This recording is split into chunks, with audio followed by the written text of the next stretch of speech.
맥추감사 주일입니다. 우리가 과거에는 우리 성경을 보면은 구약의 3대 절기 중에 하나가 맥추감사, 맥추절입니다. 그 당시에는 대부분의 사람들이 농사를 지었기 때문에 농사를 짓고 첫 번째 열매를 하나님 앞에 드렸던 절기가 바로 맥추감사 주일이 되겠습니다. 그런데 산업시대로 접어들면서 이제는 농사를 짓지 않고 직장 생활을 하는 사람들이 많아졌고 사업하는 사람들이 많아졌기 때문에 맥추감사절이 첫 열매를 하나님 앞에 드린다라기보다는 이제는 전반기, 1년의 전반기를 마치면서 하나님의 은혜와 사랑에 감사하는 절기로 지키는 것으로 그렇게 이제 변화되었습니다. 그러므로 오늘 드리는 맥추감사 주일 예배는 지난 반년 동안의 우리들의 삶을 인도해 주신 하나님의 은혜에 감사하는 마음으로 우리가 예배하는 귀한 시간이 될 수 있기를 주님의 이름으로 축원합니다. 오늘은 감사 주일, 맥추감사 주일인데 제가 맥추감사 주일에 대한 설교를 준비하지 않았고요. 계속해서 그동안에 말씀을 나누고 있는 출애굽기의 말씀을 준비했습니다. 그래서 오늘 출애굽기 5번째 시간으로 하나님의 속성이라고 하는 주제로 같이 말씀을 나누려고 합니다. 여러분, 종교개혁자 루터라고 하는 훌륭한 종교개혁자가 있습니다. 신학자인데 이 루터 종교개혁자는 성경을 읽을 때 항상 하나님은 누구인가라고 하는 질문을 던지면서 성경을 읽었습니다. 하나님은 누구신가? 예수님은 누구신가? 성령님은 누구신가? 그렇게 질문을 던지면서 성경을 읽을 때 성경은 정말 너무나도 많은 부분에서 하나님이 누구인가에 대해서 말씀해 주고 있고 예수님은 누구인가를 말씀해 주고 있고 성령님은 누구인가에 대해서 말씀해 주신다는 거예요. 그래서 성경을 읽으면서 성경에서 하나님은 이런 하나님을 내가 경험하고 예수님은 이런 예수님이구나 라고 하는 것을 경험하고 또 성령님은 이런 성령님이구나 라고 하는 것을 경험한다라고 하는 것이 너무 중요하다. 그래서 성경을 읽을 때 그냥 읽지 말고 하나님은 누구인가? 예수님은 어떤 분이시지? 성령님은 어떤 분이신가? 그것을 질문하면서 성경을 읽으라. 그런 이야기를 했습니다. 출애굽기 4장 오늘 본문의 말씀을 제가 주중에 읽고 준비하면서 제가 여러 가지로 말씀을 묵상하는 중에 하나님에 대한 질문을 던지면서 성경을 읽었습니다. 하나님은 어떤 하나님이신가? 출애굽기 4장에 나오는 하나님은 어떤 하나님이신가를 묵상하면서 오늘 말씀을 준비했습니다. 그럴 때 제가 오늘 본문 속에서 여러 하나님의 모습을 발견하게 되었고 오늘 여러분들과 그 하나님을 함께 나누어 보려고 합니다. 제가 오늘 성경에서 발견한 첫 번째 하나님은 기적을 일으키는 분이십니다. 저를 따라서 하시겠습니다. 하나님은 기적을 일으키는 분.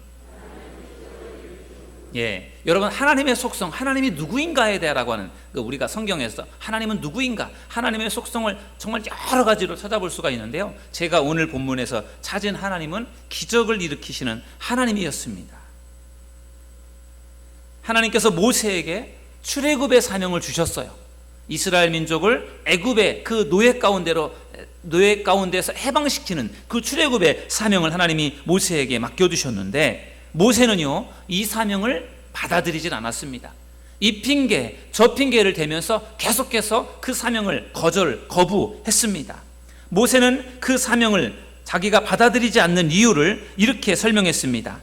여러분 4장 1절을 다 같이 한번 읽어보실까요? 시작. 모세가 대답하여 이르되 그러나 그들이 나를 믿지 아니하며 내 말을 듣지 아니하고 이르기를 여호와께서 내게 나타나지 아니하셨다 하리이다. 아멘. 하나님께서 3장에서 모세에게 출애굽의 사명을 맡겨주셨습니다. 그러니까 모세가 거기에 대해서 뭐라고 말씀을 하는가? 하나님, 그들이 나를 믿지 않습니다.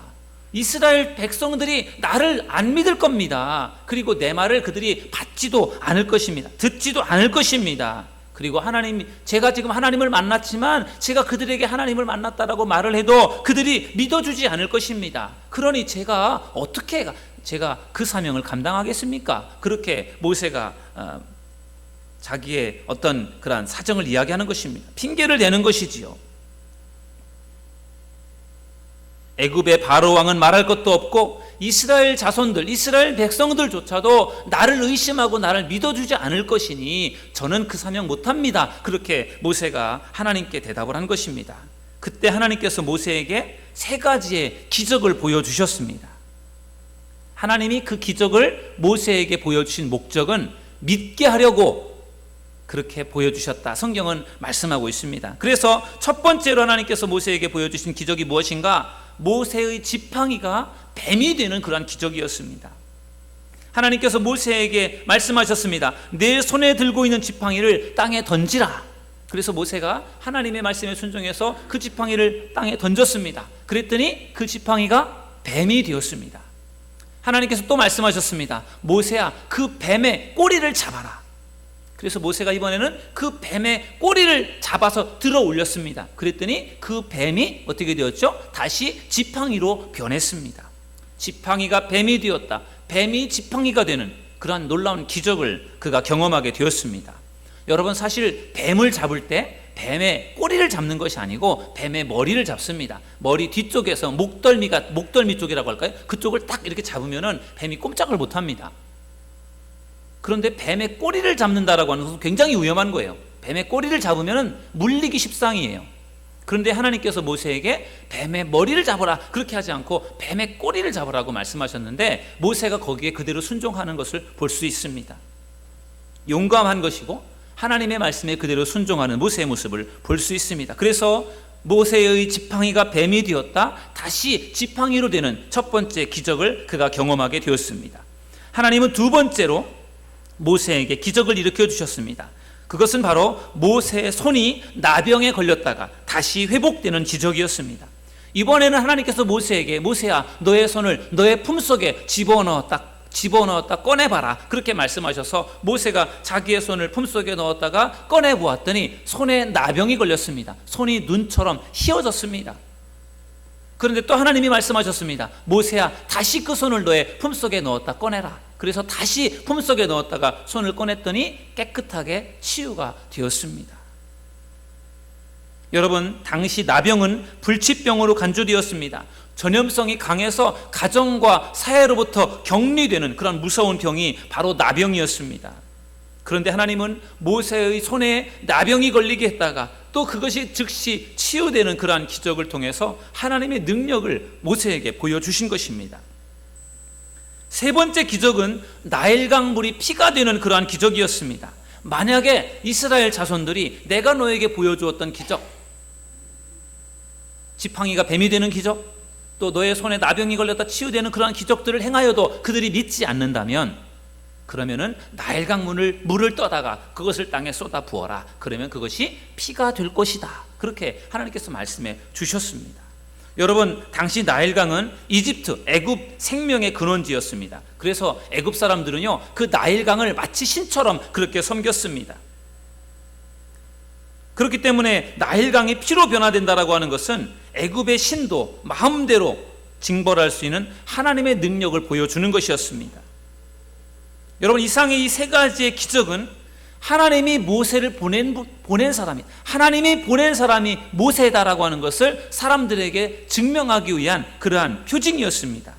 말로 해서는 사람들이 모세를 잘 받아들이지 않을 것이니까, 그러니까 이러한 기적과 능력을 보여줘서 정말로 하나님께서 모세를 보내주셨구나, 이스라엘의 지도자로서 하나님이 보낸 사람이구나 라고 하는 것을 증명해 보이기 위해서 하나님이 기적을 일으켜 주신 것입니다.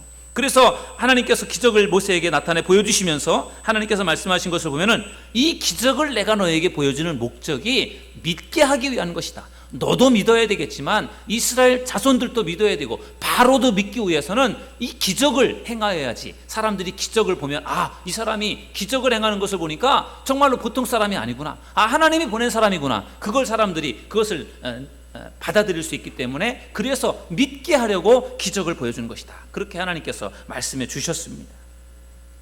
여러분, 하나님은 기적의 하나님이심을 믿으시기를 주님의 이름으로 축원합니다.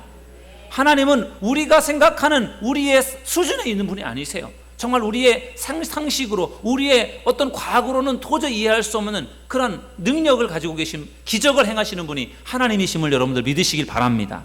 말씀으로 천지 만물을 창조하시는 분이 하나님 아니시겠습니까? 죽은 자도 살리는 분, 그분이 바로 하나님이십니다. 기적의 하나님이세요. 이성적으로 우리가 이해할 수 있는 그런 분이 아니라 우리의 이성으로 도저히 설명할 수 없고 이해할 수 없는 기적을 행하시는 그 하나님, 그 하나님을 믿는 여러분들이 되시기를 주님의 이름으로 축원합니다. 기적이 중요하죠. 여러분, 우리가 기적을 경험한다는 것이 얼마나 놀라운 일이고 얼마나 감사한 일이겠습니까? 여러분, 아까 우리가 영상을 보았던 그 영상, 그 박진영이라고 하는 그 청년이 기적의 주인공 아니겠습니까? 부모에게 어렸을 때 버림받아서 공부도 제대로 못하고 정말 먹고 살기도 힘든 그 청년이요, 내가 정말로 이렇게 살다가는 안 되겠다, 죽기 살기로 공부를 해야 되겠다라고 결심을 하고 2년 동안 공부를 해가지고 의대를 들어갔어요. 아니, 보통 사람은 아니죠. 특별한 사람도, 정말 특별한 사람도 의대를 가는 것이 정말로 하늘의 별따기인데, 부모에게 버림받아서 고아처럼 그렇게 힘들게 살았던 그가 의대를 갔다. 그건 기적이죠. 어떻게 그런 일이 가능할까? 기적이죠. 정말로 놀라운 일이죠. 그런데 그 기적이, 우리가 기적을 경험한다는 것이 중요하지 않습니까? 기적의 주인공이 되는 것이 중요한데, 그 기적이 기적으로 끝나서는 안 된다는 거예요. 그 기적을 통해 하나님을 믿는 믿음의 사람이 되어져야 된다는 것입니다. 저 박진영이라는 그 청년이 하나님을 믿는지 안 믿는지 제가 잘 모르겠지만, 그가 이렇게 강의하는 걸 쭉 들어보면요, 믿음의 사람이다라는 느낌이 들어요. 감사를 할 수 있다는 그런 걸 보면요. 그래서 우리가 정말 하나님을 우리가 믿으면서 기적을 경험하는 것 너무 중요한 것이지만, 기적을 경험하는 것이 끝이 아니고 더 중요한 것은 뭐라고요? 하나님을 믿는 믿음을 갖는 것이 더 중요하다는 것을 여러분들 믿으시기를 주님의 이름으로 축원합니다. 기적의 사람이 되어져야 되겠지만, 기적의 사람이 되지 않는다고 할지라도 하나님을 내가 끝까지 믿고 신뢰한다면 그것이 얼마나 아름다운 일이고 얼마나 중요한 일인지 모릅니다. 기적의 하나님을 끝까지 믿고 신뢰하는 여러분들이 되시기를 주님의 이름으로 축원합니다. 두 번째로 하나님의 속성, 제가 오늘 출애굽기 4장에서 발견한 하나님의 속성은 부족함을 채워주시는 분이었습니다. 저를 따라서 하시겠습니다. 부족함을 채워주시는 분이다.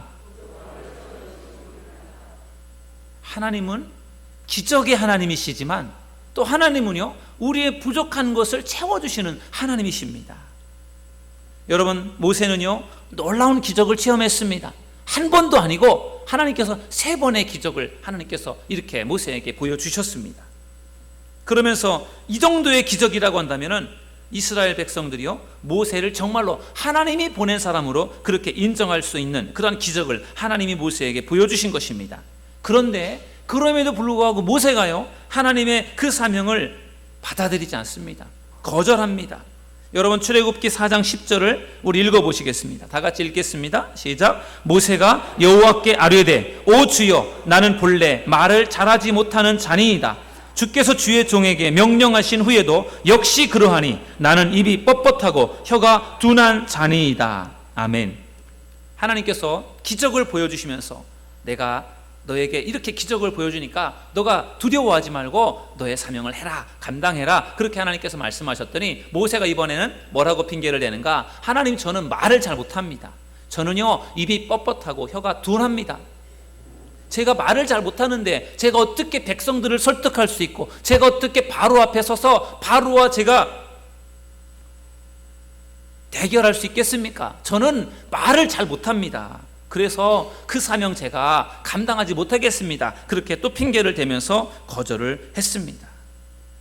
그러니까 하나님께서 모세에게 또 이렇게 말씀하셨습니다. 출애굽기 4장 12절에 보니까 이제 가라, 내가 내 입과 함께 있어서 할 말을 가르치리라. 여러분, 모세가 하나님의 부르심에 핑계를 대면서 하나님, 제가 그 사명 못합니다 라고 거부를 하니까 하나님이, 모세가 저는 말을 잘 못합니다, 언변이 없어요, 그래서 제가 하나님의 사명을 감당할 수 없습니다, 그렇게 핑계를 댔더니 하나님께서 뭐라고 하십니까? 그래, 내가 너와 함께 하면서 내가 너에게 할 말을 가르쳐 줄 테니까 걱정하지 마라. 내가 할 말을 가르쳐 줄 테니까 걱정하지 말라고 하나님께서 그렇게 말씀하셨습니다. 그런데 그럼에도 불구하고 모세는 자신이 없었어요. 그래서 모세가 뭐라고 또 대답을 합니까? 주여, 보낼 만한 자를 보내소서. 내가 너와 함께 하면서 너를 도와줄 테니까 걱정하지 마라. 그랬더니 모세가 여전히 자신이 없습니다. 보낼 만한 자를 보내십시오. 계속해서 사명을 거절합니다. 그랬더니 하나님께서 모세에게 또다시 이렇게 말씀해 주셨습니다. 출애굽기 4장 16절, 여러분 같이 읽어보시겠습니다. 시작. 그가 너를 대신하여 백성에게 말할 것이니 그는 내 입을 대신할 것이요 너는 그에게 하나님같이 되리라. 아멘. 모세가 말을 못해서 제가 그 사명을 감당 못하겠습니다. 하나님이 저에게 함께 하시면서 말씀을 주신다고 해도 저 자신이 없습니다. 그렇게 말하니까 하나님께서 모세를 더 적극적으로, 더 구체적으로 도와주셨는데, 모세가 부족하다라고 생각하는, 자기가 못한다라고 생각하는 그 부분을 하나님이 채워주시겠다고 말씀해 주셨습니다. 그래서 하나님께서 하신 방법이 모세의 형 아론을 그에게 붙여주시겠다고 말씀하셨어요. 모세의 형은 말을 잘하니까, 너가 말을 못한다고 하는데 말 잘하는 너의 형을 너에게 붙여줄 테니까 걱정하지 말아라. 내가 너에게 알려주는 말을 너희 형에게, 아론에게 말하면 아론이 거창하게 말을 할 거니까, 아론을 통해서 백성들에게 하고 싶은 말을 할 것이고, 또 바로에게 가서 바로에게 하고자 하는 말을 할 거니까 걱정하지 말아라. 그렇게 하나님께서 말씀해 주셨습니다. 그랬더니요, 계속해서 하나님이 말씀하실 때마다 말대꾸하고, 그리고 하나님의 부르심에 거부를 하고 그랬던 모세가 그 다음에는 그가 침묵을 유지했습니다. 구체적으로 하나님께서 사람을 통해서 너에게 동역자를 붙여주고 너의 형을 통해서 너를 대언할 수 있도록 그렇게 해주겠노라고 하나님께서 말씀하셨더니, 그때서야 아마 모세의 마음에 좀 안도감이 생긴 것 같습니다. 부족한 부분을 하나님이 채워주신다고 하니까 그게 훨씬 더 모세에게는 더 편안하게 다가온 것 같습니다. 여러분, 하나님은 부족함을 채워주시는 하나님이심을 믿으시기를 주님의 이름으로 축원합니다. 여러분, 세상에는 완전한 사람이 없습니다. 다 부족합니다. 저도 그렇고 여러분들도 그렇고, 잘하는 것도 있지만 못하는 것이 다 있어요. 장점만 있는 것이 아니라 단점이 있습니다. 불완전해요. 부족합니다. 그렇기 때문에 우리가 하나님의 도움이 절대적으로 필요한 줄로 믿습니다. 여러분, 솔로몬이 젊은 나이에 왕이 됐습니다. 솔로몬의 아버지는 다윗 왕입니다. 아주 훌륭한 왕이에요. 얼마나 왕으로 있으면서 40년 동안 얼마나 잘했는지 몰라요. 하나님의 마음에 맞는 사람, 정말로 정치를 잘하고, 그리고 싸움도 잘해서 영토도 많이 늘려놓고요, 그리고 백성들에게 존경을 받고 하나님 앞에 인정받았던 다윗 왕이 이제 죽으면서 이제 솔로몬이 어린 나이에 왕이 되었습니다. 그러면서 솔로몬의 마음속에 두려움이 있었습니다. 아버지가 그렇게 잘하셨는데 내가 과연 해낼 수 있을까? 두려움이 있었습니다. 그래서 솔로몬이 하나님 앞에 기도를 합니다. 기브온 산당에 가서 그가 1000번제를 드리면서 하나님 앞에 기도를 했습니다. 그 기도를 했던 중요한 목적은 하나님의 도움이 필요했기 때문에 그래요. 누구보다도 자신의 부족함을 알았기 때문에 하나님의 도움을 구하면서 기도할 때 하나님께서 솔로몬의 기도를 들으셨고, 그리고 솔로몬에게 뭘 주셨습니까? 지혜를 주셨어요. 그래서 그가 정말로 백성들을 잘 다스릴 수 있도록 하나님께서 그에게 부족함을 채워주셨던 것입니다. 솔로몬이 왕이었고, 그리고 우리가 알기로는 가장 지혜로운 왕이었다라고 그렇게 알고 있지만 솔로몬에게도 여전히 부족함은 있었습니다. 그러나 그것을 위해 하나님 앞에 기도할 때 하나님이 솔로몬의 부족함을 채워주셨습니다. 여러분에게도 부족함이 있을 것입니다. 물질적으로 부족한 분들도 있을 것이고, 또 경제적으로 어려움이 있는 분들도 계실 것이고, 또 육신적으로 건강이 또 부족한 분들도 있을 것이고, 또 믿음이 부족한 분들도 있을 것이고, 또 정말로 나를 도와줄 수 있는 좋은 동역자들이 부족한 사람도 있을 것입니다. 여러분, 부족함을 하나님 앞에 아뢰시고 부족함을 채워달라고 기도하는 여러분들이 되시기를 주님의 이름으로 간절히 축원합니다. 왜냐하면 하나님은 우리의 부족함을 채워주시는 분이기 때문에 그렇습니다. 그냥 내가 부족하니까 하나님이 알아서 다 채워주시겠거니 그렇게 여유를 부리고 있는 것보다는 하나님께 나의 부족함을 아뢰면서 간절히 기도할 때 하나님께서 그 사람의 기도를 더 귀 기울여 주신다는 것을 여러분 믿으시기를 주님의 이름으로 축원합니다. 하나님은 기적을 일으키시는 하나님이시면서 또 동시에 우리의 부족한 부분들을 채워주시는 분이 바로 하나님이십니다.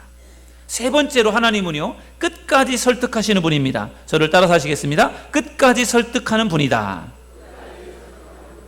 네, 하나님의 속성 중에 우리가 꼭 기억해야 될 속성 중에 또 하나가 바로 이것입니다. 하나님은요, 결코 포기하지 않습니다.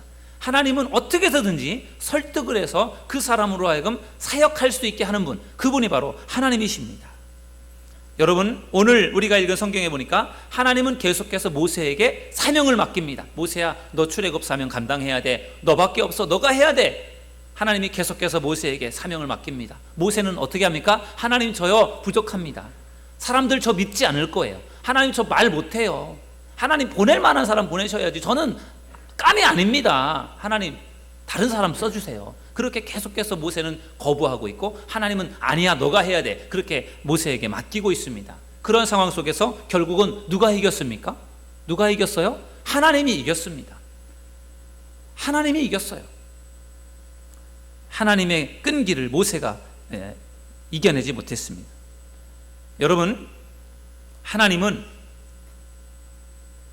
하나님이 계획한 일들을 반드시 이루시는 분이심을 여러분들 믿으시기 바랍니다.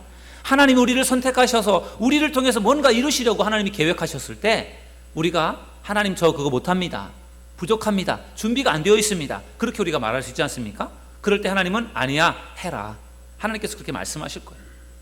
그러니까 우리가 어떻게 보면요, 하나님이 좋은 말로 할 때 거기에 순종하는 것이 훨씬 지혜로운 일일 수 있어요. 왜냐하면요, 하나님은 결코 포기하지 않으세요. 끝까지 그 일을 하도록 하나님이 하시는 분이기 때문에 우리가 좋은 말로 할 때 듣는 게 좋겠죠.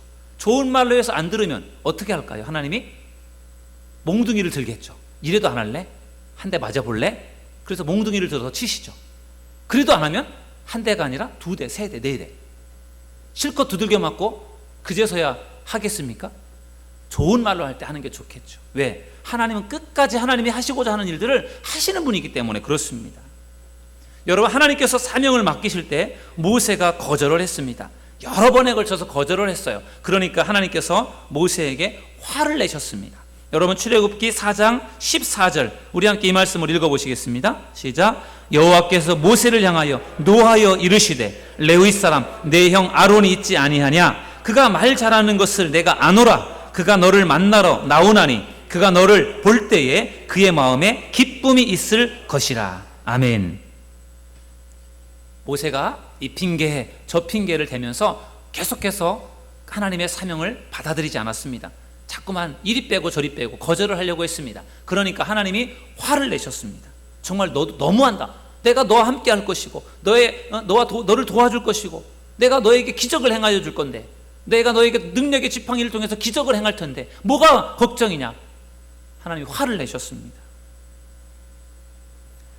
성경에서 하나님이 화를 내는 장면이 별로 없습니다. 그런데 오늘 본문에 보니까 하나님이 화를 내셨어요. 왜 화를 냈습니까? 모세에게 중요한 사명을 맡기는데 모세가 하도 핑계를 대면서 안 하려고 하니까 하나님이 화를 내셨어요. 그러니까 모세가 그 화를 내시는 하나님을 통해서 그가 정신이 번쩍 들었어요. 그리고 결국은 그 사명을 그가 받아들이게 됩니다. 하나님께서 우리에게도 사명을 맡기십니다. 크고 작은 사명들을 맡기실 때 우리가 그 사명을 즉시 우리가 순종해서 감당할 때도 있지만, 하나님 저 아직 부족합니다, 아직 준비 안 됐습니다, 아직 깜이 아닙니다 하면서 이렇게 저렇게 우리가 미룰 때가 있어요. 그런데 우리가 기억해야 될 것은 우리가 계속해서 미루면 하나님이 우리에게도 화를 내실 수 있다는 것이죠. 그래서 제가 아까 말씀드린 것처럼 좋은 말로 할 때 하나님의 말씀 앞에 순종하는 것이 훨씬 유익합니다. 실컷 얻어맞고 두들겨 맞고 그제서야 한다면은 그게 얼마나 낭비입니까? 그런 사람 중에 한 사람이 요나라는 선지자입니다. 여러분, 하나님께서 요나에게 니느웨 성에 가서 복음을 전하라, 니느웨에 가서 내 말씀을 전하라, 그렇게 하나님이 요나에게 사명을 주셨습니다. 그런데 요나가 니느웨로 가지 않고 다시스로 갔습니다. 왜 니느웨로 안 갔습니까? 니느웨는 아수르라고 하는 원수의 나라의 수도였어요. 그래서 요나가 그 원수의 나라에 가서 복음을 전하는 것 자체가 받아들여지지 않았고, 그리고 가서 전한다고 한들 그들이 받아들일 것 같지도 않았습니다. 그래서 하나님께서 니느웨로 가라고 했지만 니느웨로 가지 않고 자기 마음대로 다시스, 복음을 전하기 좋은 곳으로 가는 배를 탔습니다. 가다가 풍랑을 만났습니다. 그래서 결국은 어떻게 되었죠? 배 타고 있던 사람들이 물건을 집어던져서 어떻게든지 살아남으려고 하는데 그래도 풍랑이 가라앉질 않았습니다. 정말 배가 뒤집혀서 죽을 것만 같았습니다. 그러면서 그들 중에 누군가 하나님의 뜻을 어긴 사람이 여기에 있는 것 같다. 그 사람을 뽑아서 그 사람을 물속에 집어던지자. 그렇게 해서 제비뽑기를 했는데 거기에 요나가 당첨이 되었죠. 그래서 요나를 사람들이 물속에 집어던졌습니다. 죽은 목숨입니다. 그런데 큰 물고기가 나타나서 요나를 꿀꺽 삼켰습니다. 그래서 요나가 물고기 뱃속에서 사흘 동안을 머물게 되는데, 그동안에 요나가 그 캄캄하고 쾌쾌한 그 고기 뱃속에서 무엇을 했겠습니까? 자기의 지난 시간들을 돌아보았겠죠. 내가 왜 여기에 들어왔는가? 하나님이 나를 니느웨로 가라고 했는데 내가 하나님의 명령을 어겨서 이렇게 되었구나 하면서 회개하면서 사흘 동안을 보냈습니다. 그리고 나서 하나님이요, 요나가 회개하면서 정신을 차리니까 그 큰 물고기를 명해서 하나님이 요나를 토해내게 했습니다. 육지 가까운 해안 쪽에 요나를 토해내게 해서 요나가 물고기 뱃속에 들어갔다 살아나왔습니다. 그리고 나서 요나가 무트로 나가봤더니 그곳이 바로 니느웨, 하나님이 가서 복음을 전하라고 했던 니느웨에 그가 토해진 것이었습니다. 하나님이 어떤 하나님이세요? 놀랍지 않습니까? 하나님이 니느웨로 가라고 했는데 하나님의 말씀에 거역하고 자기 멋대로 다시 쓰라고 하는, 자기가 편한 곳으로 가다가 하나님이 그를 못 가도록 막으시고 풍랑을 일게 하고 바닥 물속에 던져지게 하고 물고기 뱃속에 들어가게 했다가 물고기 뱃속에서 회개하게 한 다음에 그를 니느웨 그 근처에 토해내게 해서 그곳에 가서 말씀을 전하게 하는 그 하나님, 결코 포기하지 않으신 하나님이시 않습니까? 요나에게 하나님이 처음에 사명을 주셨던 그 사명을 요나는 그것을 안 하려고 막 이렇게 하는데 하나님은 여러 가지 방법을 통해서 다시 요나를 부르셔서 그 결국은 니느웨에 가서 복음을 전하게 하셨어요. 그 놀랍게도 요나가 생각했던 것과 다르게 니느웨에 가서 복음을 전했더니요, 그 성에 있는 왕과 모든 백성들이 다 회개를 하면서 하나님이 심판하시려고 했던 그 심판을 유보하게 되었습니다. 요나가 생각했던 것과는 다른 놀라운 일이 일어난 것입니다. 그러니 요나가 하나님의 사명을 처음에 듣고 가서 했더라면 큰 고생 안 했을 텐데 사명을 어기고 자기 마음대로 하다가 물고기 뱃속까지 들어갔다 죽을 고생을 다 하고 나서 나중에 가서 결국은 사명을 하지 않습니까? 하나님이 결코 쉽게 포기하지 않으시는 거예요.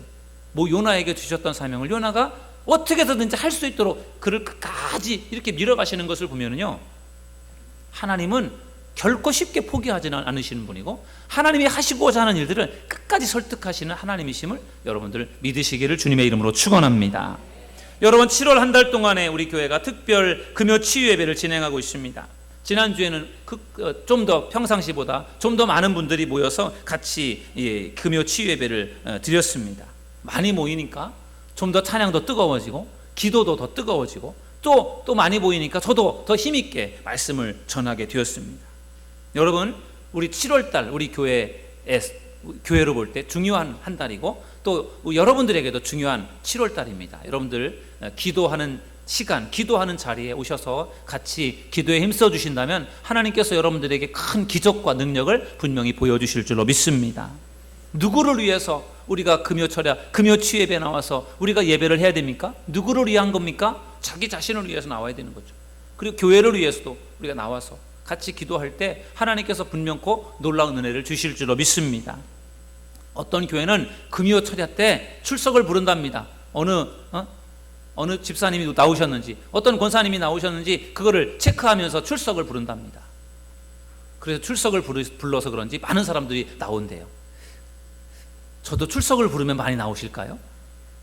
출석을 불러볼까요? 출석을 안 부릅니다. 출석을 안 불러도 다 압니다. 누가 오시고 누가 안 오시는지. 여러분, 사모하는 마음으로 특별 금요 치유 예배 오셔서 같이 예배할 때 하나님께서 여러분들에게 큰 은혜를 분명히 주실 줄로 믿습니다.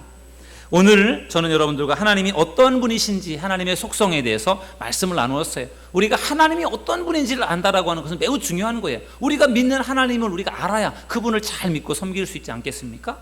오늘 말씀해 보니까 그분을 기적의 하나님, 기적을 일으키시는 하나님이다라고 말씀하고 있어요. 여러분, 하나님을 믿으면서 기적을 경험할 수 있는 여러분들이 되기를 주님의 이름으로 축원합니다. 하나님은 부족함을 채워주시는 분이라고 했습니다. 여러분의 부족함이 있지 않습니까? 그것을 가지고 하나님 앞에 아뢰십시오. 하나님이 여러분의 부족함을 채워주실 것입니다. 세 번째, 하나님은 끝까지 설득하는 분이에요. 여러분들에게 하나님이 원하시는 일들을 하나님이 너 이거 해야 된다, 이거 해야 된다, 끝까지 포기하지 않고 하나님이 여러분들을 설득하십니다. 그러니까 하나님이 좋게 말할 때 우리가 순종하는 것이 훨씬 유익한 거죠.